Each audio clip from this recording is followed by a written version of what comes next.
Hello बच्चों, कैसे हैं आप लोग? ठीक होंगे? तो चलिए अब देखते हैं हम लोग वर्णिका एक्सरसाइज 3। सबसे पहले हम लोग देखेंगे लेखक परिचय।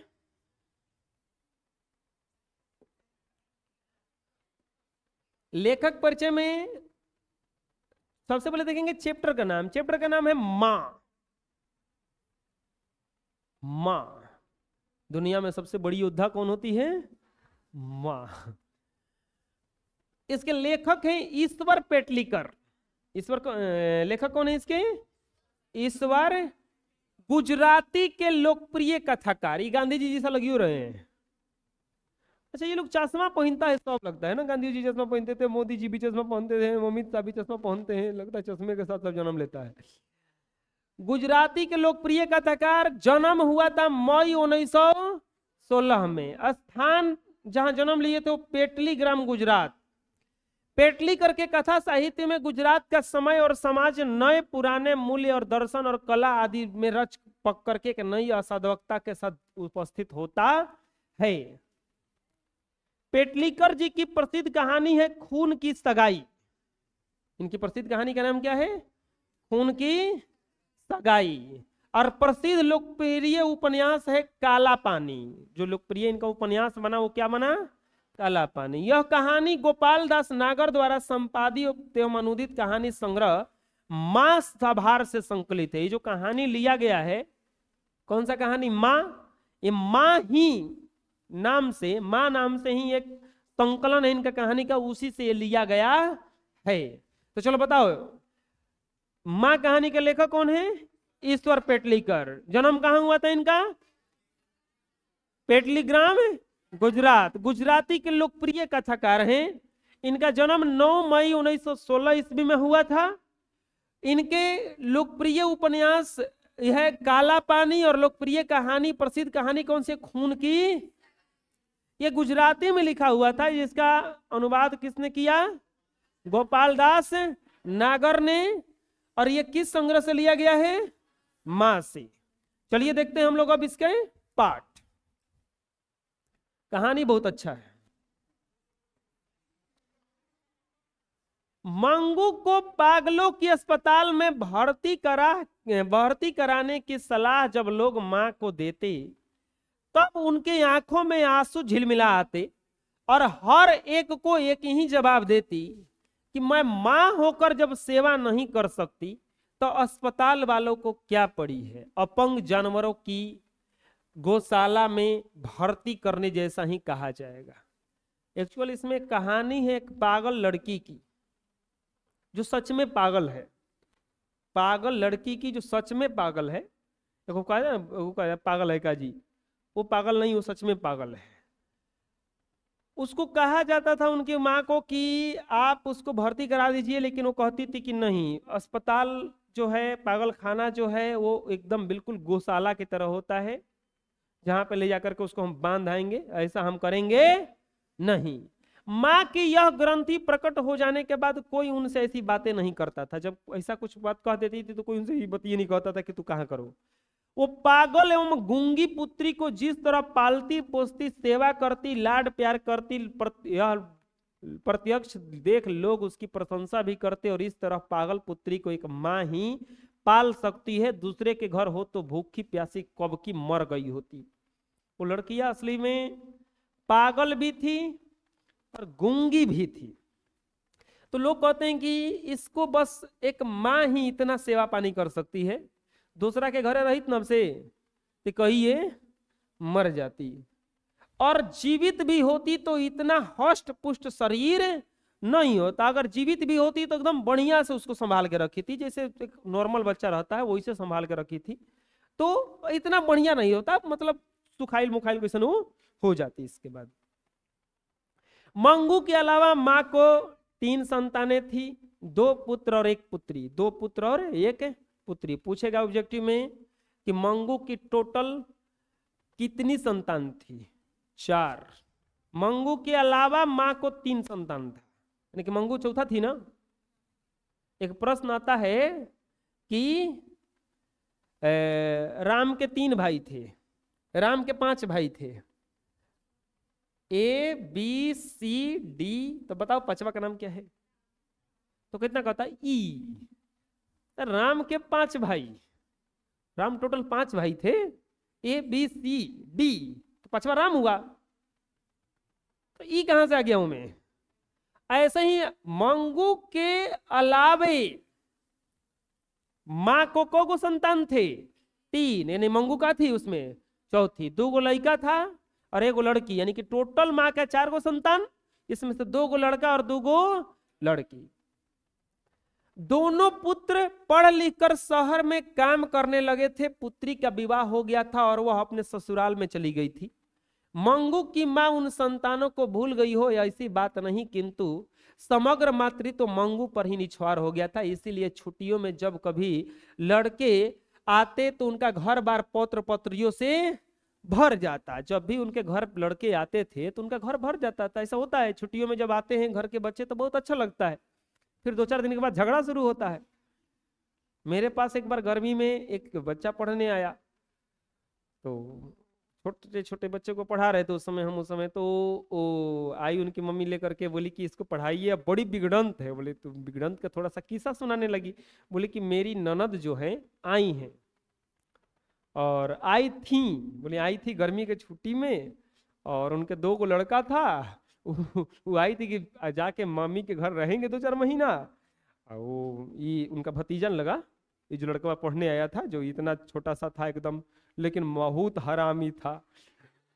वो बोले कि उनके लड़कों को इतना मारता था, बेचारी 2 दिन में चली गई कि हम इजा ना रहो, हम अपने घरे रहम तो ही रहे ना। मतलब बेचारी छुट्टी मनाने आई थी, वो इतना मारा उन लोगों को उनका लइकवा का मारता था कुदा के। अब दोनों लइकवा जो थी उनके ननद की, वो बड़ी थी, बोले इतना बिगड़न थे। बोले हमारे सामने तो गाय जैसन बैठल है। तो हाँ, आपके सामने तो बैठेगा ही गाय जैसा ये लेकिन घर जाएगा तब रौद्र रूप पकड़ेगा। तो वैसा ही था। 2-4 दिन में झगड़ा उगड़ा शुरू हो जाता, जैसे दांत हर 4 फोटो खिंचवा रहे, 2 दिन में लड़ेगा, 2 दिन में ही। देखो अब खिल उठता, फिर भी दादी के रूप में वह हर्ष में पागल नहीं होती। मतलब उनके घर में खूब वो भर जाता घर, लेकिन ये दादी के रूप में खूब खुश नहीं होती थी, पागल नहीं होती थी। पागल मतलब दादी खूब ना खुश हो जाती, अरे बबुआ हमारा बच्ची, यही सब नहीं कहती थी। वो हर बार मंगू को ही खिलाती पिलाती, बालकों को लेती खिलाती लाड प्यार करती। इस व्यवहार से पुत्रों को तो कुछ ख्याल नहीं आता, पर पुत्र बधुए कसमसा जाती। तो ये सब खिसिया जाती थी बतिया से, देखा ना हमारा लड़का के पूछ तो नहीं की। होता है ऐसा। दोनों बहुओं पति से यह एक फरियाद थी कि अपने पुत्रों के बालक उन्हें अच्छे नहीं लगते थे। वो कहती थी कि ये जो हैं इनको हमनी के लड़का अच्छा ना लगेला सन। वो तो पगली मंगू को ही छाती से अलग नहीं करती है। वो कहती थी कि अपन खाली लड़किए के देखती रहती हैं, हमनी के का फायदा का बा, तू झूठो के लिया के आवे जा हमनी के, खिसियाती थी सब। ऑब्जेक्टिव आया कि माँ मंगू को अस्पताल में क्यों भर्ती नहीं कराना चाहती थी। माँ समझती थी कि जब मैं माँ होकर के सेवा नहीं कर सकती तो अस्पताल वालों को क्या पड़ा है। मंगू के अलावा माँ को कितनी संतानें थी? 3 गो संतान, 2 पुत्र और 1 पुत्री। देखो अलावा कह देगा तो 3, और टोटल पूछेगा तो। मंगू को पागलों के अस्पताल में भर्ती कराने की सलाह पर माँ का क्या होता था? उनकी आंखों में आंसू झिलमिला जाता था। मंगू जन्म से ही क्या थी? पागल और गूंगी थी ना। माँ का समग्र मातृत्व तो किस पर न्यौछावर था? मंगू पर। छुट्टियों में माँ का घर किससे खिल उठता था? तो घर बार उनका पौत्र पत्रियों से खिल उठता था। अब सुनिए, मातृत्व के स्नेह में खींची बहुएं माँ जी के प्रति अन्याय कर बैठती। इतना ही नहीं, पुत्री के बालक के प्रति भी माँ जी का व्यवहार वैसा ही था। केवल अपने बहुए को नहीं बदमाशी करती थी, वो लड़किया के जो लड़कवा रहसन, नहीं बुझा रहा है, खाली अपने लड़कवा के बैर ना रहे लड़कवन से, लड़कियों के लड़कवन को ना पूछत रही। इस कारण बहुए तो पति के आगे बड़बड़ा कर थक जाती, तब पुत्री माँ के मुंह पर ही सुना देती। बहू तो ना बोल पाती थी, इतना तो हिम्मत नहीं था कि जाके सास के कुछ सुना दे, लेकिन अपन लड़किया तो सुनाई ना दी। अपन लड़किया माई को डांट देती है, तू बिल तेज है, तोरे में सब गलती बा, कहीं इतना बहू अपन कह दे तो झगड़ा हो जाएगा उधर। तू हमरा कह, देखो मंगम्मा आपन लइकवा मार कुछ कह दे मैबा के तो कोनो दिक्कत नहीं है, लेकिन खाली पतोहिया कुछ कह दे वो तो महाभारत हो जाएगा घर में। अब दुर्योधना के द्रौपदी कह दी थी अंधे का पुत्र अंधा, अगर ओकर भैया कहता था कि महाभारत करा देता वो। द्रौपदी कह दी ऐसे महाभारत हुआ था कि तू काहे कहलिस। लड़किया तक एकदम खिसिया के बोल देते कि तू है बिगाड़ के मंगुआ के रख ले भाई। अरे गलती करती है, आदत डालने पर जानवर को भी पेशाब पैखाना पेशाब करना न करना इसका ख्याल आ जाता है। अरे कहने पर तो जानवर भी जाके नली पे पखाना पेशाब करने लगता है। 12 बरस की लड़की चाहे जितनी भी पगली हो, उससे आदत डाली हो तो क्या इतना ख्याल ना आए। वह गूंगी है पर कुछ बहरी नहीं है। वो खिसिया के बोल रही है, हमारी बात भी ना सुने। अरे दूसरे भूल करने पर 2 थप्पड़ लगाओ उसको, सही हो जाएगी। नॉर्मल इलाज यही ना है कि 2-4 बार समझाता है आदमी, और समझाने के बाद 2-4 थप्पड़ लगाता है कि भैया देख समझ, ऐसा ना समझो तो दूसरा का उपाय है। नॉर्मली अब देखेंगे बड़े बड़े घरों का पापा का समझाने का तरीका और हम लोगों के घर का पापा का समझाने का तरीका अलग होता है। हम लोग के घर पापा का समझाने का तरीका में दिमाग, हाथ, पैर, डंटा, गाली सब चलता है, ऐसे होता है। और किसी किसी घर में केवल मुंह चलता है, बेटा इसे नहीं करते, दिस इज रॉन्ग। नॉर्मली हम लोग को समझाना, हम जैसे समझे वैसे, वो खाली बोल दे कि आओ तोरे को समझाना है तो दूर खड़ा न रहना पड़ता, कम से कम थप्पड़ से तो दूर रहे, क्योंकि कब समझाते समझाते ही घूम के ऊपर जाए। ये तो AI वाले आर्टिफिशियल इंटेलिजेंट वाले भी नहीं बता पाए, सेंसर भी फेल था उस समय। लेकिन हम लोग का भी मुंह तेज रहता है, जैसे ही हाथ उठता है पटरी ऐसे हो जाता है, थप्पड़ आगे से गुजरता है एकदम। अब हटने पर 2 थप्पड़ और घींच के अब झोटा पकड़ के मार ढाए ढाए, वो होता है। और बोलती है कि मारो उसको, ठीक हो जाएगी। पुत्री आगे कुछ बोले, अब लड़कियां इतना सुना रही है। माई के पास एक बड़का हथियार था, कोची आंसू, रोने लगो। तुमको जो ही कोई डांटना शुरू करे बस टूटना चुवाना चालू। हम कह रहे वैसा आदमी को और मारो। हम फिर कह रहे हैं, अगर तुम लोग के घर में कोई छोटा बच्चा हो ऐसा ठूनले पर रो देता हो तो उसको ठूनो मत। जब अगर रोने लगा घींच घींच के 2-4 थप्पड़ होती है पीट लो, क्योंकि वो रोएगा उतना ही, उसकी मम्मी आएंगी वो सुनाएंगी उतना ही। तब तक हम क्या किए, हम तो पीट के ठीक है। कह कितना कहबे, ये ना कहबे मरला हड़न, एक रात से ज्यादा का कहबे, ये तोरे ना बताइए कितना मरला उनको। तो उनको मारा तो कहे ना ढेरे मरले बड़ा, तो मार 2-4 झपड़ घींच लेते हैं, हम तो घींच लेते हैं वैसन में। तो उनको रोना चालू हुआ और 2-4 थप्पड़ चारों तरफ से घींच लीजिए, ढेर से ढेर क्या कहेगा, जाके कहेगा मरला हवन। और वो एको थप्पड़ की ये कही, एगो मर्डर कर दो, अब फांसी होने वाला है, 2-4-10 और कर दो, उसी में 10 में फांसी थोड़े ना होगा। एक बार ना होगा। पुत्री कुछ आगे बोले, माँ जी से आंखों से पानी बरसने लगता। अब आगे जब रोने वालों के आगे क्या कहेगा, कोई चुप हो जाता है आदमी, क्यों अब क्या बोले कर आगे, तो उनके में रोने लगती है। तो वो कहती है फिर भी कि तू समझती है कि मंगू को लाड प्यार करके तू उसे सुखी बना रही है, पर यह समझ लो कि तुम ही उसकी वास्तविक दुश्मन हो। करी कि तू ही ओकर दुश्मन है। अरे तुम सब हमेशा बैठने की रही नहीं हो, भाभीियों के पाले पड़ेगी ना, तब उसके नित्य मल मूत्र धोने का झंझट कोई नहीं करेगा, वह दुखी हो जाएगी। कुछ रुक कर धीमे स्वर में बोली, कहावत है यह झूठी नहीं कि पराई माँ ही कान छेदती है। अस्पताल में रखने से पागलपन दूर होने का तो नहीं, पर कम से कम मल मूत्र और कपड़ों का तो ध्यान आ जाएगा। बहुत है, भाइयों के घर में तो भगवान ने बहुतों कुछ दिया है, भाभिया एक बार भी खाने को तो ऐसी ओछी नहीं है। बोल रही कि तू इतना करती है, कम से कम पागल खाना भेज देगी तो उसको कहाँ पैखाना पेशाब करना ये तो कम से कम समझ में आ जाएगा। उतना भी समझ में नहीं आता था उसको। वो कहीं वो जैसे कि छोटा बच्चा होता है वो कपड़े में ही पखाना पेशाब कर देता है, वैसे ही मंगू थी, उसको कपड़ा पहनने का भी लूर सहूर नहीं था। वो कैसे कपड़ा पहनना है, बड़ी हो गई है, अच्छे से कपड़ा पहन के रखना है अपना। तो बोल रहे कि पागल खाना कम से कम भेज देगी तो उतना तो सीख जाएगी। और तू सोच रही है कि तू जिंदा रहेगी हमेशा इसको देखने के लिए, भाभीियों के पल्ला पड़ेगी ना तो मर जाएगी वो।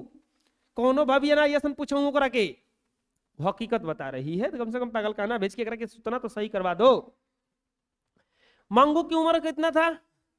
12 बरस। माँ जी के प्रति अन्याय कौन कर बैठता था? उनकी बहुए ना। पुत्री का हृदय क्यों भर आया? क्योंकि माँ जी आंखों से बाण चलाने लगी, आंसू गिरा गिरा के। पुत्री के बालकों के प्रति माँ का व्यवहार कैसा था? बहुओं के बालकों के प्रति जैसा था, जैसन बहुओं के साथ। पुत्री ने माँ से धीमे स्वर में क्या कहा कि यह झूठी नहीं है कि पराई माँ ही कान छेदती है, आपन माई को कान नहीं छेद सकती है। निर्दयी इतना होती हैं, दूसरे कोई का के कान छेदता है। अस्पताल में रखने से पागलपन दूर होने का नहीं पर मल मूत्र का कपड़ों का ध्यान आ जाएगा, ऐसा किसने कहा था? पुत्री ने कही थी। अब सुनिए, माँ जी लोगों को अस्पताल के लिए गौशालाओं का उपमा देती थी। माँ जी कहती थी कि अस्पताल नहीं, वो सब गौशाला है। तब लोग पराये की तरह जो नहीं कह पाते वो उनकी पुत्री ही कह डालती, अस्पताल गौशालाओं जैसे ही होगा, और शायद मंगू मर गई तो उसका कुटुंब का छुटकारा होता। वो कही कि ठीक है गौशाला जैसा है, कम से कम मर जाएगी ना तो बढ़िया हो जाएगा। ऐसा आदमी क्या करेंगे? माँ मंगू की मौत को भी माँ जी छुटकारा मानती थी। माँ भी कहती थी कि हाँ इस बात सही कर रही है, मर जाए तो बढ़िया रहे। लेकिन वो प्राकृतिक रूप से आए, तब वो अपने से आए, अभी नहीं कि लापरवाही दिखा के जानबूझ करके मौत के मुंह में ढकेला जाए। उसे असह्य लगता। स्वार्थ से सगे पर निस्वार्थ से सगा हो वही सच्चा सगा। पुत्र कमाते धमाते हो, पुत्री ससुराल में हिंडोले हुझुलती हो, उनसे प्यार भरा संबंध रखने का कोई अर्थ न था। मंगू की सच्ची माँ बनी रहे तभी उनकी माँ बेटी का सार्थक था। इसलिए पुत्री कहे तो या पुत्र कहे मंगू को मंगू को अस्पताल के मौत के मुंह में ढकेलने के लिए माँ जी तैयार नहीं थी। वो कोई भी कहता था वो मानती नहीं थी कि नहीं हम अस्पताल में उसको भर्ती नहीं कराएंगे, हम माँ हैं, हम इसका जिंदगी भर सेवा करेंगे, जब तक जिंदा है करेंगे, मर जाएंगे तो काम खत्म, देखने थोड़े ना आएंगे क्या हो रहा है। पुत्र माँ के इस भाव को समझ गए थे, लेकिन सब समझ गया था कि माई मानने वाली नहीं है, इसीलिए वे कभी ऐसी बात ही नहीं करते थे। आप लोग भी आगे ध्यान रखना, माँ को जो जैसे कि कोई भी हो उनको जो बात अच्छा लगता है और दूसरा बात बुरा लगता है, बुरा बात कभी मत कीजिए, काम खत्म, जान जाइए कि वो मानने वाली नहीं है। 3 गोरे निशान डॉक्टरों ने एकमत होकर निदान प्रकट किया था कि पागलपन मिटना संभव नहीं है। ऐसा हो गया था कि पागलपन मिटना मंगू का ये संभव, केवल एक विश्वास था कि किसी ट्रेंड और अनुभवी नर्स या डॉक्टर की देखरेख में रखा जाए तो आदत के कारण शायद उसे शौच करने और कपड़ों का ध्यान आ जाए। सब लोग यही चाहता था कि कम से कम कपड़ा पहनने और शौच करने का ध्यान आ जाए, परंतु वैसी अवस्था घर के पास हो यह संभव नहीं था, इसीलिए वो मौन थे। फिर भी माँ जी अपने श्रद्धा के अनुसार उपचार जारी रखे थे। दावा करने वाले बिना बुलाए घर आ पहुंचते थे। माँ जी मानती नहीं थी, अपना इलाज जारी रखी थी, झाड़ फूक जादू टोना जो भी था वो सब अपना काम चालू रखी थी मंगू को ठीक करने के लिए। माँ जी किसकी मौत को छुटकारा का रूप में मानती थी? मंगू के मौत को।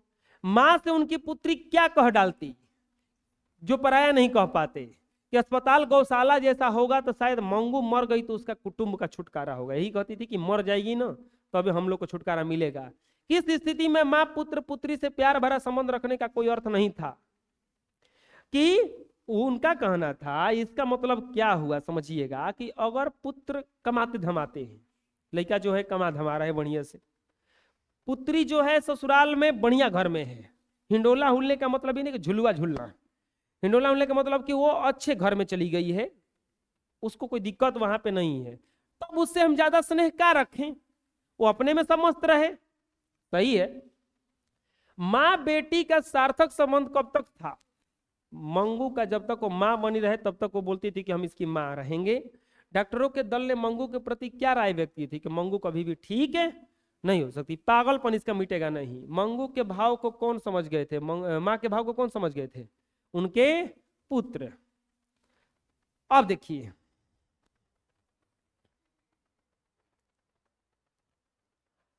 दवा वाले बिना बुलाए मंगू के माँ के घर पहुंच जाते थे, कोई पूछता भी नहीं था। तब वो देखो शिलाजीत बेचने वाले या हिंग बेचने वाले मंगू को पागल जानकर वे दवा जानते हैं, इसका दावा करते। माँ जी मानती थी कि 1000 उपचार करे तब तो ये को लगिए जाएगा। माँ भी कहती थी कि 50 को उपचार करेंगे ये को तो लगिए जाएगा कोनो। इसलिए दूसरों के दृष्टि में पागलपन जैसी बात वह गंभीरता से सुनती और श्रद्धा से उस पर अमल करती। किसी ज्योतिष ने कहा था कि आने वाले अगहन का महीना इसके लिए श्रेष्ठ है, शायद यह ठीक हो जाए। तभी से अगहन का महीना माँ जी के लिए आराध्य देव बन गया था। कोनो आके ज्योतिष कह दिए कि अगहन का महीना में ठीक हो जाएगी, अब माई एकदम खुश, हमार लड़की अगहन में ठीक हो जाएगी। नहीं होता ऐसा, एकदम आराध्य देव बन गया था। अगहन के महीने में मंगू के 14 बरस पूरा हो जाते थे। 14 बरिस हो जाती अगहन के महीना में। इसीलिए कोई बुद्धिमान व्यक्ति जिस तरंग में नहीं चढ़ जाता वैसी तरंग में चढ़ जाती। अब देखो, अब जैसे ही कोई कहा कि अगहन के महीने में ठीक हो जाएगी, अब माई सपना देख रही है हमार लड़की अगहन में ठीक हो जाएगी, 14 बरस के हो जाई। अब ओकर शादी के बाद सोचने लगती कि अब ओकर हम शादी करेंगे, क्योंकि 14 बरस पूरा होते होते मंगू की बड़ी बहन का विवाह कर दिया गया था। अपनी बड़की लड़की के ब्याह वो 14 बरस में कर दी थी। अभी करे कि मंगू का पागल न होती तो आज इसका विवाह हो गया था। अगर अगहन के महीना में इसका पागलपन मिट जाए तो मरी का रूप, मरी मतलब होता है कि रूप ऐसा है कि कोनो बर कोनो मूर्तिया उसे देखने के साथ ही हाँ कह दे। मतलब इतना सुंदर है कि कोनो लड़का देखने आएगा तो कहेगा कि ना ना हम शादी इसी से करेंगे। वो माँ ये पूरा सपना देख रही है बैठ के कि वाह अब अगहन में ठीक हो जाएगी, हम अपन लड़की के ब्याह कर देंगे। और जैसे सब कुछ ठीक हो गया हो वह विवाह का योजना बनाने लगती और मने में दिमाग में चल रहा है कि अब ओकर शादी करेंगे। कम्मू, मंगू के बड़ी बहन का नाम क्या था? कम्मू। के समय घर की स्थिति आज जैसी नहीं थी। वो बोल रही है कि पहले जो हम कम्मू का ब्याह किए थे तो हमारा घर की स्थिति थोड़ा सा खराब था, लेकिन अब तो दोनों लड़का कमा रहा है, अच्छा कमाते, पानी की तरह पैसा खर्च करते। फिर मंगू के ब्याह में वो किस तरह पीछे घूम कर देखे। एक बार मंगू बुद्धिमानी के साथ हौज में पेशाब करने बैठी। आ गया अगहन का महीना, मंगू अपने से जाकर के बाथरूम में बैठी पेशाब करने के लिए। उससे प्रसन्न होकर माँ जी कई दिनों तक हर आगे के आगे पारायण करती रहेगी। ज्योतिष का कहना ठीक होगा, वो करेगी बस चालू हो गया, क्योंकि हौज में बाथरूम में पहला बार बैठी है। ज्योतिष का कहना ठीक होगा। अब की बार मंगू अपने से हौज में पेशाब करने बैठी है, बाथरूम में गई है। अब तो सब कोई, अब किसी के देखो, हाँ ज्योतिष ने मंगू के बारे में क्या कहा था कि मंगू अगहन के महीना में ठीक हो जाएगी। माँ जी के लिए कौन सा महीना आराध्य देव बन गया? अगहन का महीना। मंगू के 14 बरस कौन से महीना में पूरा हो जाता? अगहन के महीना। मंगू की बड़ी बहन का नाम, बड़ी बहन का विवाह कब किया गया था? 14 बरस पूरा होते होते। मंगू के विवाह की योजना कौन बनाने लगता? मंगू की माँ ही बना सकती है, लेकिन तो जानता था पागल है, से ब्याह कौन करेगा। कम्मू की शादी के समय घर की स्थिति कैसी नहीं थी? खराब थी, थोड़ा सा अभी की जैसी नहीं थी। अब देखो, जैसे ही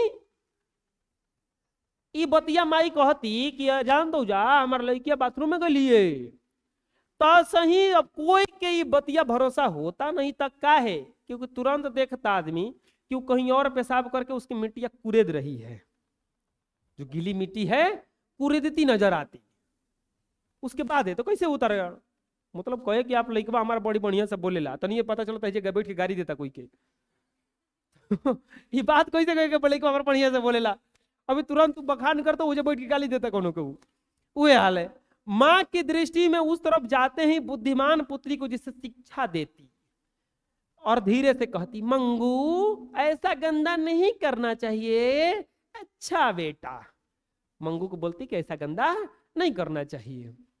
मंगू को धुन आती, वो खड़ी होती, उसे कोई नई बात मिल जाती। मैंने कहा ना, अब माँ बोल रही है, देखो माँ का तारीफ खत्म ही नहीं हो रहा है। बोले देखो हम कहें तो कितना बढ़िया से उठ के चली गई, ठीक हो रही है, अगहन का महीना बढ़िया होगा इसके लिए। इस प्रकार माँ जी का आशा भरा अगहन का महीना आया, अगहन का महीना आ गया।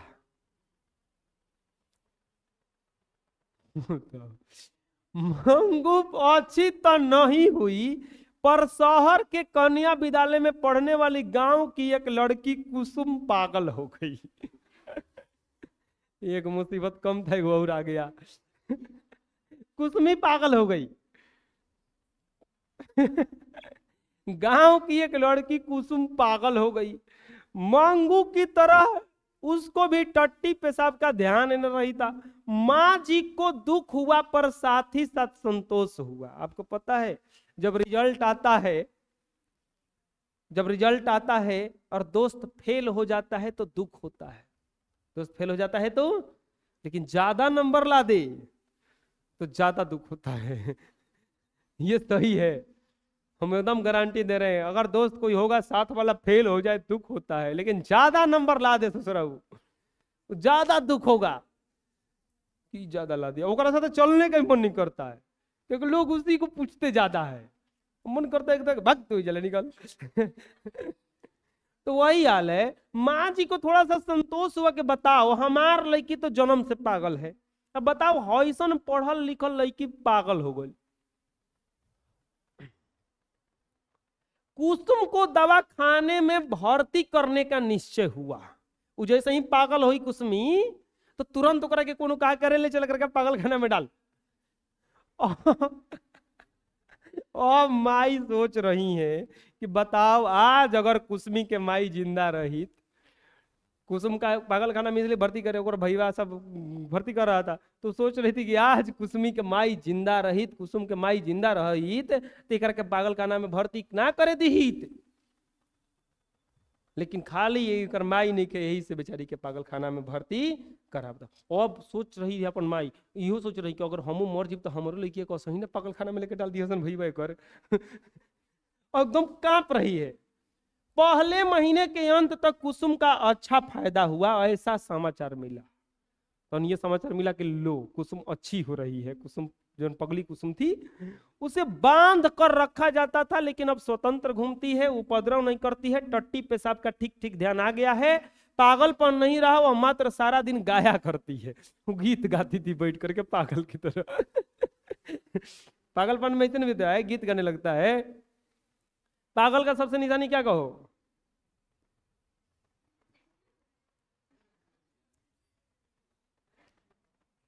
डॉक्टर ने कहा कि वो पागलपन उसका मिट जाए। कुसुम कौन थी? गांव की एक पागल लड़की थी। कुसुम कहाँ पढ़ती थी? शहर के कन्या विद्यालय में पढ़ती थी। दवाखाने में किसको भर्ती किया जा रहा था? कुसुम को। डॉक्टर का कुसुम के बारे में क्या कहना था? कहना था कि कुसुम का पागलपन दूसरे महीने में समाप्त हो जाएगा। कुसुम को क्या आ गया है? ठीक ठीक से टट्टी पेशाब का ध्यान आ गया है। नेक्स्ट बढ़ते हैं। दूसरे महीने में कुसुम का पागलपन मिट गया। एक आध महीना रहे तो अच्छा हो जाए, डॉक्टर की सलाह से तीसरे महीना भी रखा गया। कुसुमी जो थी ठीक हो गई 2 महीना में, लेकिन डॉक्टर कहे कि 1-2 महीना और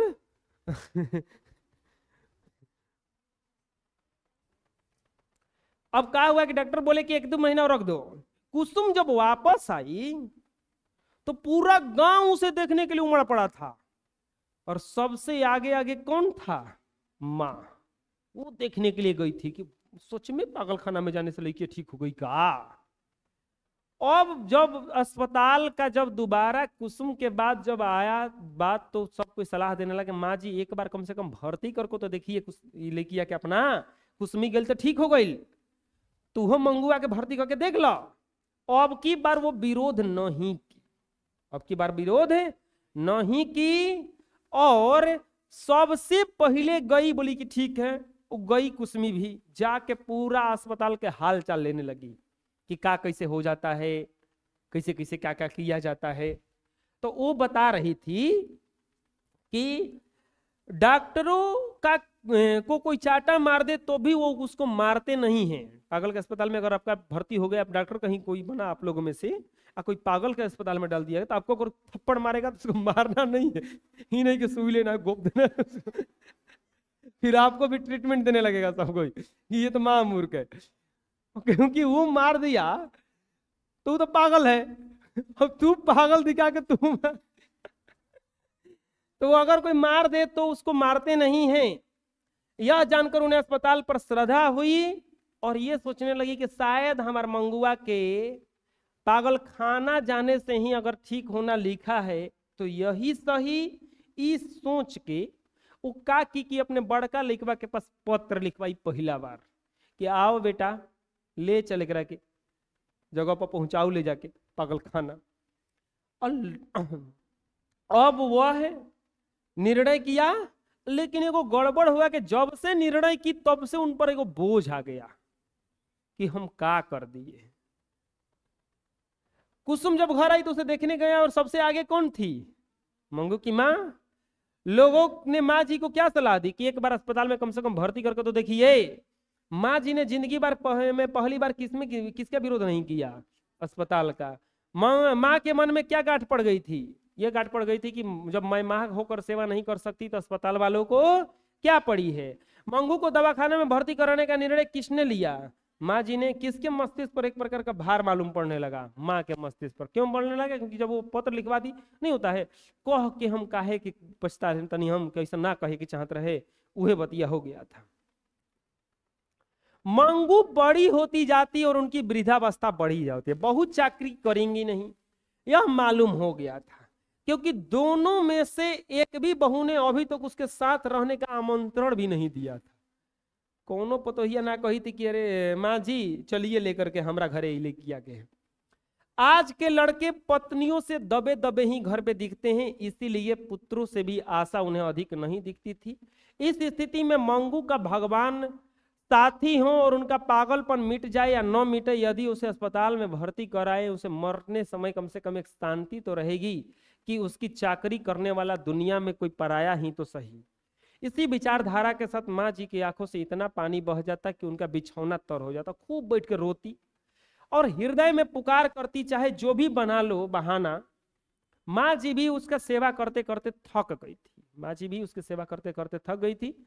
अचानक माँ जी नींद से चौंक उठती, बोल उठती, क्या मैं थकी हूं? हृदय और दूने वेग से पुकार उठता, एक बार नहीं 1000 बार। माँ जी को लगा कि पुत्र को पत्र लिखवा करके बड़ी भूल की है। अब माँ जी को थोड़ा बोझ लेने लगा। इतनी जल्दी क्या थी? जाड़े में उसे दवा खाने में भर्ती कराना पड़े। अगहन का महीना चल रहा था ना, ठंडा के दिन था। रात में कितना ही बार उड़ाती हूँ, दवा खाने में इस तरह घड़ी घड़ी कौन उड़ाएगा? गर्मी में भर्ती कराने का रखा होता तो ठीक था। लेकिन उन लइकवा के जैसे ही पत्र मिला, लइकवा तुरंत ओजा से अस्पताल में गया, ऑर्डर ले आया, मजिस्ट्रेट से साइन करा के लेकर आ गया, सब कुछ प्रक्रिया करा के ला गया। लइकवा धमक गया आके कि चलो।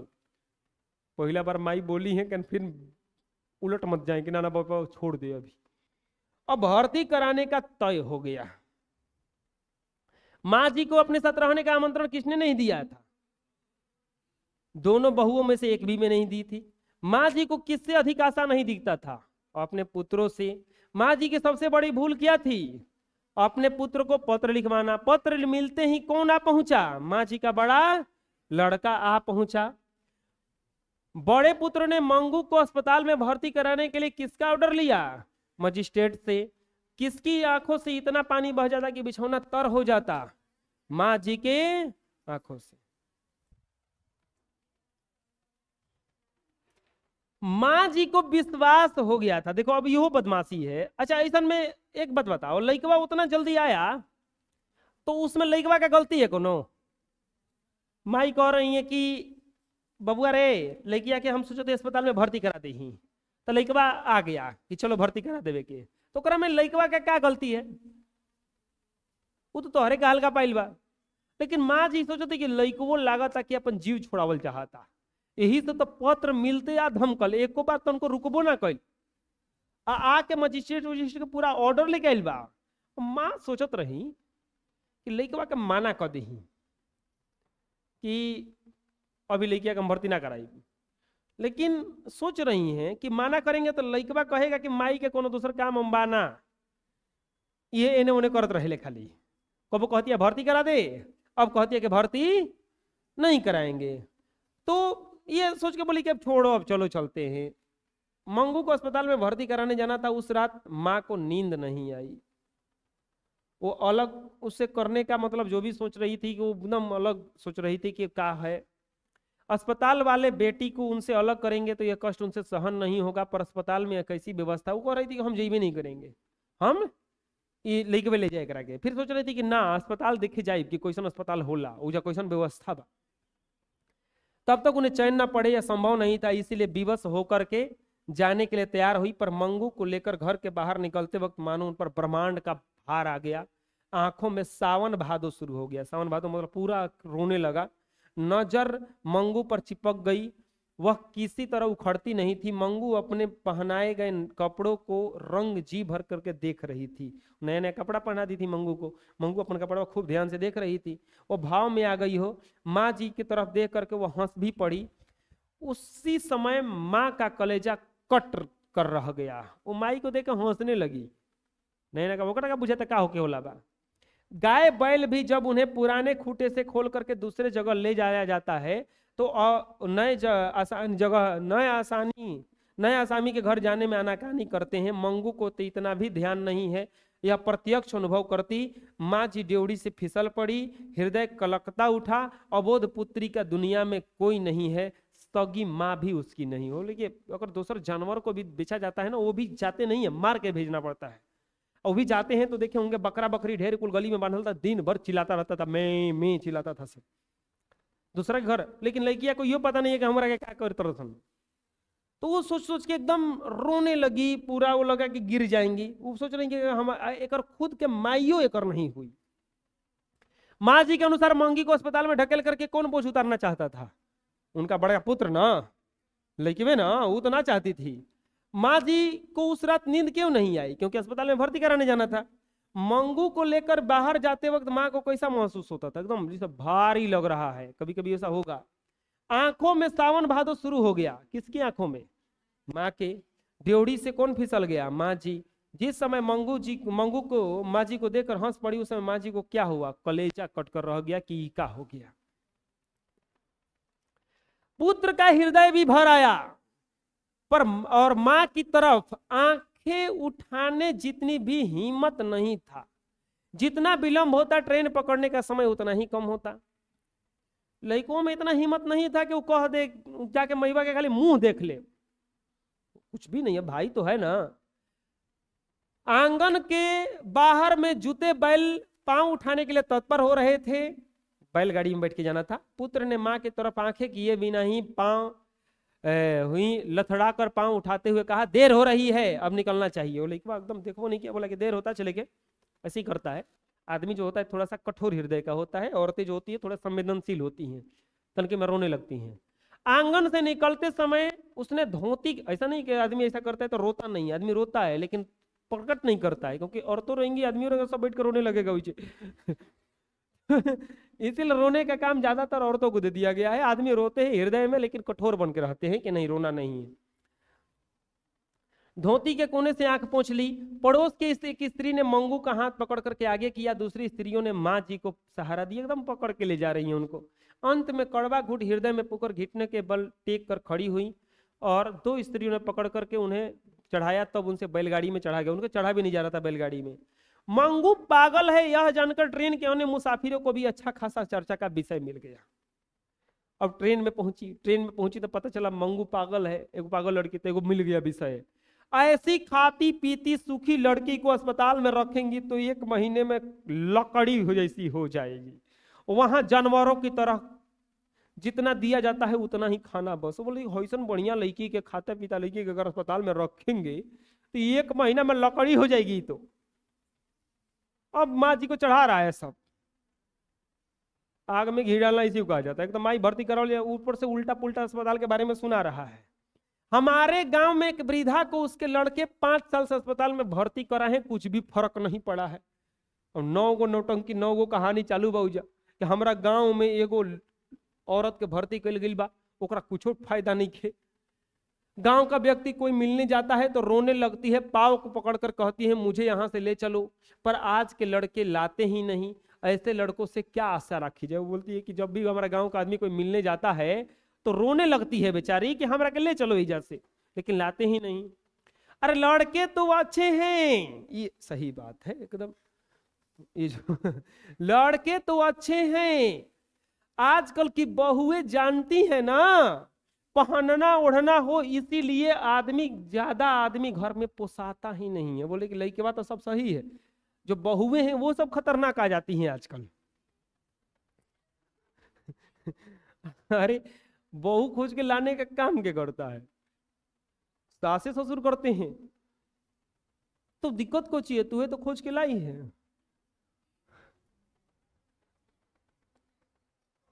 अच्छा, खोज के लाने के बाद फिर गाली उन्हीं को देती है, ये गलती है ना, ये को चाहिए तू ना खोज के लाइए। माँ की तरफ आंख उठाने की हिम्मत किसने नहीं की, बड़े लड़के ने। आंगन से निकलते समय बड़े बेटे ने किससे आंखें पोछी, तो धोती से। माँ जी पुत्र से क्या कहा, माँ जी से पुत्र ने क्या कहा कि देर हो रही है अब हमें निकलना चाहिए। दो स्त्रियों ने किसे पकड़कर बैलगाड़ी में चढ़ाया, माँ जी को। मुसाफिरों के गांव की वृद्ध महिला कितने सालों से अस्पताल में भर्ती है, 5 साल से। मुसाफिरों के गांव की वृद्ध महिला क्या कहती है कि मुझे यहां से ले चलो। अब देखो इतना होने के बाद कोनो कहा कि माई नहीं है का, कोनो पूछ दिया। अब बगले में माई बैठी है, अब हाव भाव से तो पता चल ही जाएगा कि हम माई हैं। जैसे ही उनका सिर झुका तो कोई कहा बाप रे आप मां होकर के इसे ढकेल रही हैं। फिर अस्पताल वालों को का दोष दिया जब माई हो क्या भेज रही हैं। माँ जी अगर अकेली होती तो लड़के को बुरा लगने का भय नहीं होता, तो लौटती गाड़ी से मंगू को लेकर के घरे वापस आ जाती। अगर अकेले होती तो पक्का होने से जो ट्रेन में आवत रहे से घरे चलाती। लेकिन अब कोनो उपाय नहीं है, बगल में एगो पुलिस बैठा है लड़का के रूप में, दूसरा उपाय नहीं था, इसलिए भारी कदमों से और भारी हृदय से अस्पताल में प्रविष्ट पहुंची लेकर के माँ जी अस्पताल में। मुलाकात का समय था, इसीलिए बीच में खड़े रोगी और उसके संगे संबंधी अलग अलग बैठे थे। स्वजनों द्वारा घर से लाए गए खानों को काफी लोग खा रहे थे, कोई फल खा रहे थे। एक पागल पति के साथ पत्नी घर की और बच्चों की बातें कर रही थी। वो पागल पति, ये पागल हो गया था। एक पागल पत्नी से उसका पति मिलने आया था, तो वो पागल पत्नी हो गई थी, उसे उसका पति मिलने आया था। वह उसे लिपट पड़ी थी और बगल में खड़ी वार्ड की परिचारिकाओं की तरफ इशारा करके फरियाद कर रही थी, ये भूतनिया मुझे अच्छे कपड़े पहनने को नहीं देती, अच्छा खाना नहीं देती। वो कह रहे थे कि ये भूतनिया जो है सब ये मुझे अच्छे खाना नहीं देती, अच्छा कपड़ा नहीं देती हैं, सिर में डालने को तेल भी नहीं देती। माँ जी उस समय परिचारिकाओं की तरफ देख रही थी, ये अपना नहीं हो रहा है, उन लोगों का देख रहा है जो वहां पे घटना घट रहा है। उस पागल स्त्री के लिए जो परिचारिका खड़ी थी वो हंस कर बोली, अब मैं तुम्हें सब कुछ दूंगी, तुम्हारे पति अच्छा अच्छा खाने को लाए हैं, एक बार खा लो। तो जो परिचारिका उसके लिए थी वो आके बोली कि चलो अब तुमको हम सब कुछ देंगे, कहीं करंट मत देने लगे ले जाके कि तू हमारे जाके शिकायत करता है इसे, रुक ये ले 2 डिग्री और ज्यादा 2 यूनिट तुमको ज्यादा करंट देंगे। अब इस लड़की की मां नहीं है ऐसा किसने पूछा, ट्रेन के अन्य मुसाफिरों ने। माँ जी अकेली होती तो बुरा लगने का भय ना होता तो क्या करती, मंगू को वापस ले जाती। माँ जी अस्पताल में किस प्रकार प्रवेश हुई, भारी कदमों से और भारी हृदय से। घर से खाना किसके द्वारा लाया गया था, स्वजनों द्वारा। माँ जी किसके तरफ देख रही थी, परिचारिकाओं। जो पागल के साथ रहता है ना उसको परिचारिका कहा जाता है। एक पागल स्त्री के लिए जो परिचारिका थी वो हंसकर क्या बोली, मैं अब तुम्हें सब कुछ दूंगी, तुम्हारे पति अच्छा अच्छा खाने के लिए लाए हैं, एक बार चल के उसको खा लो। अब देखो वो जो पगली पत्नी थी जो कह रही थी कि भूतनी कह रही थी, वो कही कि हम अभी मंजन नहीं किए हैं, मुंह नहीं धोए हैं। बोले हम मुंह नहीं किए धोले, मंजन नहीं किया। मंजन मुंह के कौन गए थे माँ जी ने देखा उसका मुंह धुला था। माँ जी देखो ना ओकर मुंह धोवल रहे, फिर भी जरा खींचे बिना परिचारिका ने पानी का लोटा ला करके मुंह धुलाया।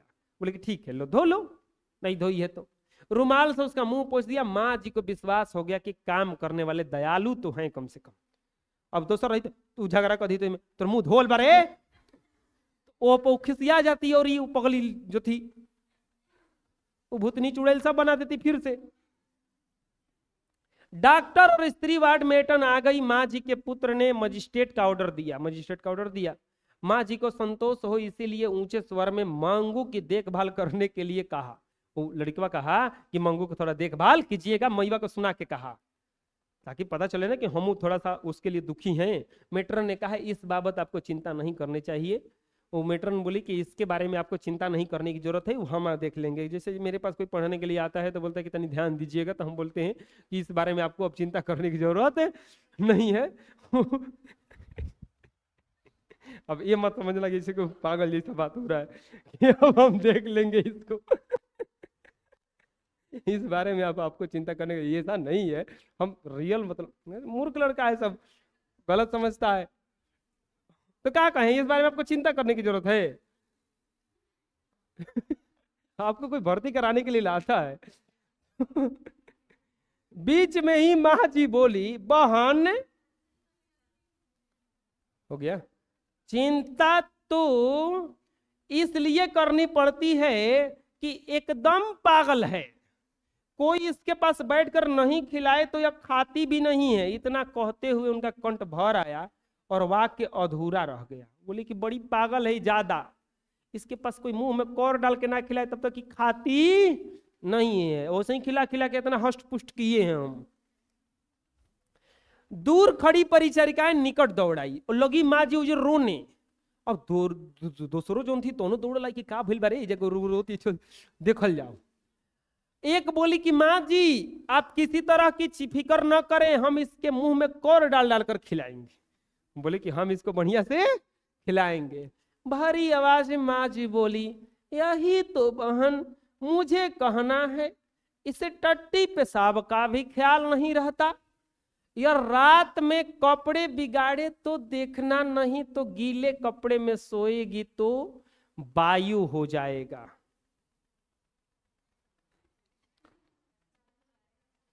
वो बोल रहे थे कि मुंह में कौर डाल डाल के खिलाएंगे। अब बोली माँ जी कि वायु हो जाएगा, सर्दी हो जाएगा। दूसरी परिचारिका बोली कि रात में 4-5 बार चेक किया जाता है कि कौन कैसा ऐसा है। माँ जी ने कहा कि रात में रोशनी जलती रहने से इसे नींद नहीं आती है, इतना रोशनी रहेगा तो इसको नींद नहीं आएगा।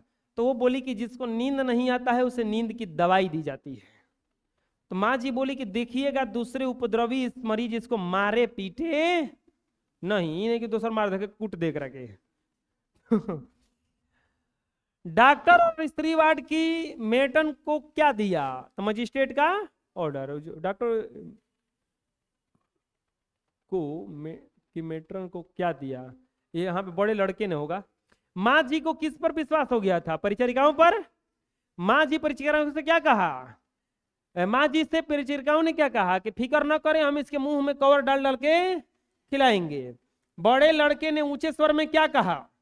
मंगू की अच्छी तरह से देखभाल करने के लिए कहा। माँ जी का कंठ क्या कहते हुए भर आया कि यह एकदम पागल है, इसके पास कोई बैठ करके न खिलाए तो यह खाना नहीं खाती है। रात में अस्पताल में मरीजों को कितनी बार जांच की जाती है? 4 से 5 बार। नेक्स्ट देखते हैं। अब खत्म होने वाला है।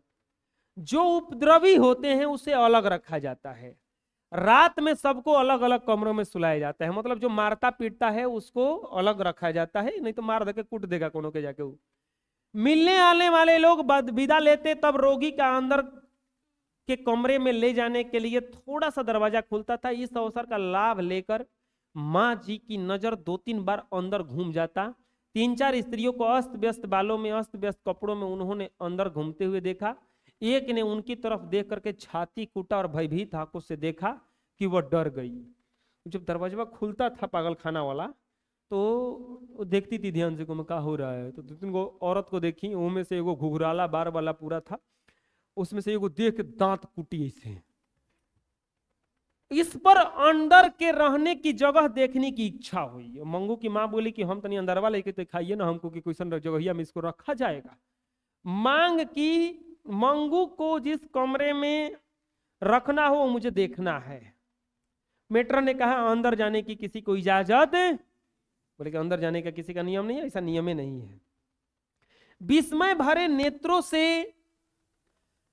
यह नई दुनिया को देख रही मंगू माँ जी के बगल में लपकी और सिर पर हाथ रखकर माँ जी रोज की तरह स्नेहमय बेटा शब्द उच्चारित करने लगी। तभी उनका स्वर फट पड़ा और मरने जैसी एक लंबी सिसकी फूट पड़ी। जोर से इसे सिर पर हाथ रख के जब बेटा कहीं एकदम चिल्ला के रोने लगी। चिल्ला के कभी कभी नहीं रोने लगता है आदमी, चिल्ला के रोने लगी। इस आंक्रदन में सारा अस्पताल डूब गया। पुत्री की आंखों से चौधार आंसू बह चले। ऐसे रुदन से अभ्यस्त हो गया। डॉक्टर, मेट्रन, परिचारिका के हृदय भी भर आए, दीवारें भी याद रह उठी। इतना स्नेह भरा किसी पागल का स्वजन आज तक आया हो वहां किसी ने देखा नहीं था। मतलब इतना खतरनाक स्वजन आज तक कोई भी नहीं किया था जो पागल से इस तरह से स्नेह करता हो। एक परिचारिका हाथ का रुमाल फटाका कर मंगू का ध्यान अपनी ओर खींच करके बोली, लो चाहिए तुम्हें। मंगू को अब हटाना जरूरी था वहां से, तो हटाना जरूरी था, इसीलिए अब वो बोली कि मंगू को रुमाल देकर के, लो तुम्हें चाहिए। अब मंगू पागल, माँ जी ने क्या मांग की कि मंगू को जिस कमरे में रखना हो मुझे दिखला दे। जो उपद्रवी होते उसे कहाँ रखा जाता है? अलग कमरे में। माँ जी को क्यों, माँ जी क्यों डर गई? क्योंकि उनके तरफ एगो पागल देख करके छाती कूटी दांची आ रही तन किसी।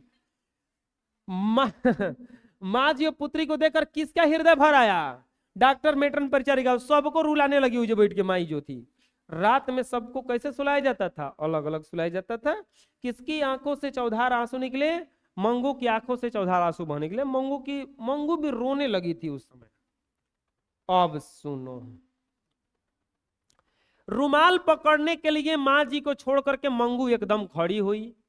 थोड़ा रुमाल पकड़ लेने के बाद उसका हाथ थपथपाकर परिचारिका मीठे शब्दों में बोली, तुम मेरे पास रहोगी ना बहन? आप लोग को क्या लग रहा है? परिचारिका जो थी बिल्कुल बुढ़ी बुढ़ी थी, सब नहीं बुढ़ी नहीं थी, सब यंग थी, सबको ट्रेंड थी। तो बोली कि चलो मैं अच्छा अच्छा खाने को दूंगी, नए नए कपड़े पहनाऊंगी। मंगू को उसके चेहरे की तरफ ताक रही थी। उसने क्षण भर का उपयोग करके चलो दूं कहा और उसका हाथ पकड़कर आगे किया और दरवाजा आधा खुला और मंगू को अंदर ले लिया। बोले कि चलो चलो देते हैं तुमको, अच्छा कपड़ा देंगे, अच्छा खाने के लिए देंगे। लेके गई। मंगू मंगू कलेजा कांप उठे, ऐसी चीखें माँ जी ने पुनः ची निकाली। वो लगी चिल्लाने माई, मंगू मंगू चिल्ला चिल्ला के चिल्लाने लगी। डॉक्टर ने आश्वासन देते हुए कहा, माँ जी अपने बगल में खड़े पुत्र की तरफ कहा कि देखिए आप अपनी लड़की को सोचिए कि अपने पुत्र के पास छोड़ के जा रही हैं, ऐसा समझिएगा। बेटी को अस्पताल में नहीं, बेटे के घर छोड़े जा रही हैं। अधेड़ अवस्था की बालिका विधवा हुई मेट्रन ने आश्वासन देते हुए कहा कि आज तक आप इसकी माँ थी, आज से मैं इसकी नई माँ हूं। वो बोली कि आज से मैं इसकी नई माँ हूं। माँ जी सिसकी भरती हुई बोली, इसे बेजबान जानवर जितनी भी बुद्धि नहीं है, मैंने इसे आज तक अपने से अलग नहीं किया है। कुसुम आपके अस्पताल में ठीक हो गई, इसीलिए कठोर हृदय करके और उनका कंठ भर आया। बोले कि आपके अस्पतालिया में जो था ना वो कुसुम ठीक हो गई थी, इसीलिए हम आपके पास लाए हैं। अब वो इतना कहने के बाद वो बोल ही नहीं पाई। मेट्रन ने कहा, उस कुसुम की तरह यह भी थोड़े समय में समझदार हो जाएगी। माँ जी की सिसकियां रुकी, फिर उनकी दृष्टि बंद दरवाजे के पार मंगू पर ही पड़ी थी। मंगू ने जैसे उसे याद दिलाया हो वैसे ही बोली, वह रूखी रोटियां नहीं खाती, शाम के वक्त भोजन में दूध के साथ दीजिएगा या दूध ना हो तो दाल के साथ। तो बोले कि सूखी सूखी रोटी वो नहीं खाती है, सब्जी के साथ नहीं खाती है, उसे दूध के साथ खाना दीजिएगा, नहीं तो दाल के साथ। मंगू से परिचारिका मीठे शब्दों में क्या बोली, तुम मेरे पास रहोगी ना बहन, मैं तुम्हें अच्छे अच्छे खाने को दूंगी। डॉक्टर ने माँ जी को क्या आश्वासन दिया? ये बोला था कि आप बेटे के घर छोड़ी जा रही हैं, रूखी रोटियां कौन नहीं खाती है, मंगू। कहा है कि पागल रूखी रोटी नहीं खाती है। माँ माँ जी मंगू से, माँ जी के मुंह से कैसी चीख निकली, कलेजा कांप उठने वाली। किस बेजबान जानवर को किसे को बेजबान जानवर के बराबर भी बुद्धि नहीं था। मंगू को, मंगू को किसने कभी अपने से अलग नहीं किया। माँ जी ने मेट्रन से क्या बोली, मंगू रूखी रोटियां नहीं खाती, शाम के वक्त भोजन में दूध के साथ दीजिएगा, दूध ना हो तो दाल के साथ दीजिएगा। अब सुनिए, माँ जी की करुणा भरी आंखों की तरफ देखने की मेट्रन की शक्ति लुप्त हो गई। मतलब वो इतना वहां पे इमोशनल कर दी सबको कि माँ जी को कोई देख ही नहीं पा रहा था। कोई देखेगा तो रो देगा तुरंत ही, फिर सब मिलकर रोने लगेंगे जो बैठ के। वह नीची दृष्टि किए हुई बोली, अच्छा। माँ जी और उनका पुत्र मंगू को अस्पताल में भर्ती कराकर बाहर आए। अब दोनों के चेहरे पर शोक के बादल छाए थे, दोनों उदास थे। चुपचाप दोनों बाहर खड़ी घोड़ा गाड़ी में बैठकर विदा हुए। ट्रेन के डिब्बे में पांव रखते ही माँ जी को याद आया, अस्पताल में सोने के लिए चारपाई देते होंगे कि या नहीं। मंगू धरती पर कभी नहीं सोई है, इसीलिए चारपाई हो नहीं होगी तो उसे नींद नहीं आएगी। अब ये पूछना भूल गई थी माँ जी कि चारपाई देते हैं कि नहीं। अस्पताल में काम करने वाले दयालु हैं, भले हैं, ऐसा विश्वास माँ जी को हुआ। परंतु एक शक रह गया कि अंदर काहे नहीं जाने दिया जा रहा था। एकरा मतलब कुछ ऐसा है जो हम लोगों को देखने लायक नहीं है।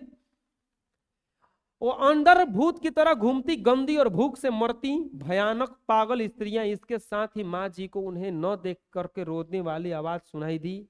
उनकी आंखों से आंसू निकल पड़े। बगल में बैठी एक स्त्री ने पूछा, माँ क्यों रोती हैं, किसी की मृत्यु हो गई है क्या। और वो ट्रेन में बैठ के रो रही है तो कोई पूछा कि काहे रो रही है, कोई मर गया है। रात में 11:15 बजे घर आई, तब उनकी राह देखती पड़ोसिन जो उनके कुटुंब की हो वह जग रही थी। उनके लिए उन्होंने खाना भी बना रखा था, पर दोनों ने खाने के लिए मना कर दिया। स्वजन की मृत्यु जैसा घाव तेज हो वैसे ही ज्यादा खींचतान करना पड़ोसन को भी अच्छा नहीं लगा। कोई उनके लिए जगह था और वो खाना बना के रखा था और बोले कि खाना, लेकिन वो बोली कि हम लोग नहीं खाएंगे। दोनों लोग नहीं खाए और वो ज्यादा वो प्रेशर नहीं दी। जब दुख में होता है तो आदमी खाना वाना मत दो उसको, छोड़ दो, रोने दो उसको, थोड़ा सा हल्का हो जाएगा तब खाना वाना खाएगा। वो ज्यादा खींचतान नहीं की। प्रश्न था कि किसके चेहरे पर शोक के बादल छाए थे। माँ जी और उसके पुत्र के चेहरे पर। अस्पताल में काम करने वाले दयालु हैं, भले हैं, ऐसा विश्वास किसको हो गया था, माँ जी को। धरती पर कौन नहीं सोई थी अभी तक, मंगू। बगल में बैठी स्त्री ने माँ जी से क्या पूछा, माँ जी क्यों रोती हैं, किसी की मृत्यु हो गई है। माँ जी और उनके बेटे की राह कौन देख रहा था, माँ जी की एक पड़ोसी जो उसके कुटुंब की थी। माँ जी ने खाना किसके लिए, पड़ोसन ने खाना किसके लिए बनाया था, माँ जी और उसके बेटे के लिए। अब लास्ट चल रहा है, अंतिम पैराग्राफ है ये।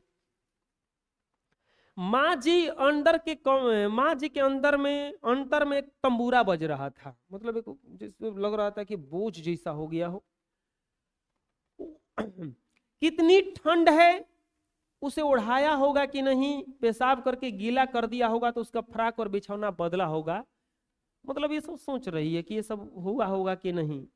जैसे मंगू उसकी बात सुन रही हो वैसे बोली, बेटा पेशाब न करना, ओढ़ा हुआ मत फेंकना। ये शब्द सोने के समय वह नित्य उच्चारण करती, फिर भी मंगू इस पर अमल नहीं करती। रात में पेशाब कर देती तो उसका फ्राक और बिछौना भी बदल डालती। माँ जी जो थी रात में पेशाब अगर करती थी वो, तो फ्राक और बिछौना दोनों बदल देती थी। मंगू बड़ी हो गई फिर भी उसे अपने साथ ही सुलाती, जिससे वह पेशाब करे तो उन्हें तुरंत पता चल जाता और उसे गीले में सोए रहने नहीं पड़ता। मतलब बहुत मानती थी लेकिया के वो, भले पागल थी लेकिन पूरा तरह से मानती थी उसको, एकदम छोटे बच्चे की तरह उसका देख रेख करती थी। माँ जी स्वयं भी उसके बिना बिछौना सूना सूना लगता था। मन में हुआ कि मेरे साथ सोने की आदत है, उसे नींद आई होगी या नहीं। अब सोच रही कि हाँ ओकरा नींद आवत हुई कि ना। उनके लिए आंखें बावरी बन करके उसे ढूंढती होंगी, वैसा उन्हें दिखा। उन्होंने चारपाई की पाटी पर सिर पटका। मैं माँ होकर उसे अस्पताल में छोड़कर आ गई। उसकी एक सिसकी फूट पड़ी। बोली कि मैं माँ हूं फिर भी अस्पताल में छोड़कर आ गई। बड़ी मतलब दुख में थी बेचारी। बगल में के खंड में सोए पुत्र को भी नींद नहीं आई। माँ की अपेक्षा करके उसे 100वें हिस्से के भी प्रति जितनी मंगू के साथ ममता नहीं थी। माँ को जितना ममता था उसका 100वां हिस्सा भी उसके अंदर में ममता नहीं था लइकवा में। लेकिन वो सोच रहा था कि जब हमरा में इतना कम ममता है तब हम इतना दुखी हैं, माई कितना दुखी होंगी, सोच रहा था बेचारा। मतलब हम तो खैर बहुत कम दुखी हैं, तो भी इतना मतलब कष्ट है हमको, माँ को कितना कष्ट होगा। माँ जी के को किसके बिना बिछौना सुना सुना लगता था, मंगू के बिना। मंगू को किसके साथ सोने की आदत थी, माँ जी के। किसके अंतर में तंबूरा बज रहा था, माँ जी के अंतर में। माँ जी चरपाई की पार्टी पर किसने सिर को पटका, माँ जी ने। किसके बड़े कलेजे पर वेदना का काला पत्थर रखा गया था, माँ जी के बड़े बेटे पर। माँ जी का लड़का उतना बोल नहीं रहा था। माँ जी सिसकियों के साथ आंसू बहने लगा, अब सिसकियों के साथ रोने लगी वो वहीं पे सोए सोए। अपने को इतना वेदना होती है तो माँ को कितना होता होगा। माँ का हृदय का मांस वेदना इतनी क्रूरता कोंच रही है। उसका साक्षात्कार जीवन में पहली बार ही पुत्र को हुआ। उसका हृदय पुकार उठा, माँ का यह दुख किसी का उपाय से टालना चाहिए। वो बोला कि माँ के इस दुख को क्या करना चाहिए, किसी तरह से खत्म करना चाहिए। पुत्र होकर इतना भी नहीं कर सका तो मेरा जीना व्यर्थ है। उसके साथ उसके अंतर की प्रतिज्ञा की। वो उतना के साथ में मतलब सोचने लगा कि हम लड़का हो के अपन माई को कष्ट नहीं उबार सकते हैं।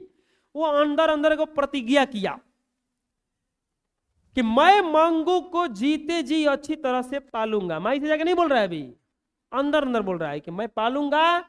बहू उसका मल मूत्र धोने को तैयार नहीं होगी तो मैं धोऊंगा। इसके साथ वेदना का काला पत्थर उसने छाती पर से खिसक गया। वो बोला कि अब जाके माई से हम कहब कि हम एक देखभाल करम, अगर बहू ना करेगी तो हम इसका सब कुछ देखभाल करेंगे। माँ जी दूसरी बार अगर सिसकी ली होती, दूसरी बार अगर माई रोइल हुई तो तब भी जाके बोल दिया होता, भीष्म जैसा प्रतिज्ञा ले लेता कि अब हम प्रतिज्ञा लेते हैं। लेकिन माँ जी तनके में सूत गई, माँ जी सो गई। बस ये भी चुपचाप आंखें पर पल के गिरा ली। वो भी शांत पड़ गई, तो ये भी चुपचाप पहुंचे पड़ल रह गया, प्रतिज्ञा लिया नहीं। सुबह जब चौकी और मथने की मधुर आवाज गूंज रही थी तब सारे गांव को बेध डाले ऐसी चीखें माँ जी ने मारनी शुरू की। पूरा गांव में चक्की मथनी चल रहा था और लौगी सुबह सुबह उठ के माँ जी चिल्लाने जोर जोर से, भोर गांव को सुनाईने वाला एकदम आवाज, दौड़ो रे दौड़ो, मेरी मंगू को मार डाला रे। माँ जी लगी चिल्लाने, करे दौड़ो सरे, हमार मंगुआ के मोइला सरे। पुत्र चारपाई में उछल पड़ा, लड़का बगल में सुतल था, दौड़ लाया कि का हो गया। पड़ोसी दौड़ाए, चक्की मथनिया रुक गई। जिसने सुना वही दौड़ाया और जो आए ठिठक गए। सब कोई आ गया, कोई वहां नहीं था। एक्चुअल में बात क्या हुआ था, मां भी पागल हो गई। मां भी मंगू के श्रेणी में मिल गई थी। वियोग में, उसके वियोग में एक दिन में माई हुई क्या हो गई, पागल हो गई। इसीलिए इस कहानी का लेखक ने माँ कहानी शीर्षक रखा है, क्योंकि अंत से शुरू से अंत तक माँ ही छाई हुई है। और देखो माँ का ममता की लड़की के लिए माँ जो है लास्ट में पागल हो गई। इसका क्वेश्चन आंसर अगले पार्ट में मिल जाएगा। आज के लिए इतना ही।